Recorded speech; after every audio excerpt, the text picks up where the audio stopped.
Charlene Israel has the details.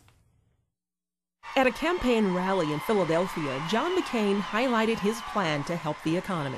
I will begin by making certain that the $700 billion you've already committed to economic recovery is not used to further enrich the very people and institutions that invited these troubles.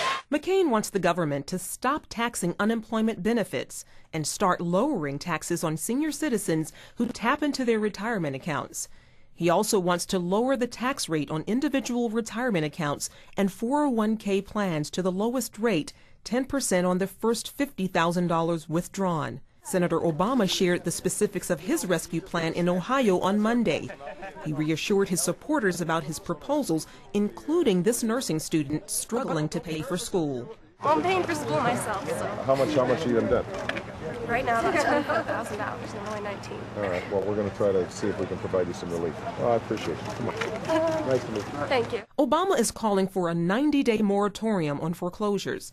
The presidential candidate says if a bank is participating in the federal bailout, it should temporarily postpone foreclosures for families making good faith efforts to pay their mortgage. He's also proposing tax breaks for businesses that create jobs, and Obama wants to let people withdraw up to $10,000 from their retirement accounts without any penalty this year and next. But this plumber told Obama his proposed tax increases on people making more than $200,000 a year would hurt him. I'm getting ready to buy a company that makes about $250,000, $270,000, $80,000 a year. All right. Your new tax plan is going to tax me more, isn't it? Both Obama and McCain will be defending their plans in their final presidential debate on Wednesday night.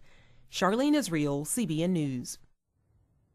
We are joined now from Washington by Allison Kasic of the Independent Women's Voice. Allison, are either of the candidates' economic proposals resonating with voters right now?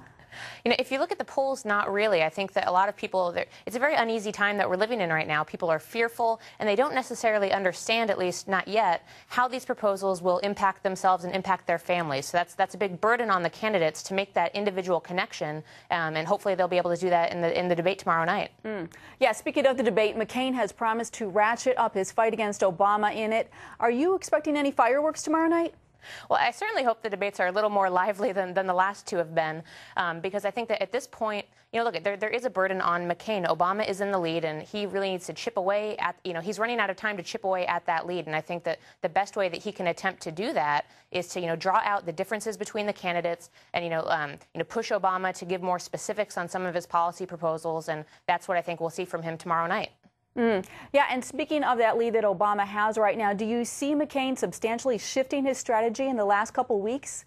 Well, you know, after tomorrow night, which is largely a battle over, you know, winning those independent voters, winning those undecided voters, it really becomes a battle of, you know, those a couple swing states where really the election's going to be decided. And after tomorrow night, I think it becomes more of a test of who can turn out their base, who can get voters actually to the polls on Election Day, and that'll really decide who ends up winning the election on November 4th. The final days. All right, Allison Kasic, thank you for being with us. Thank you.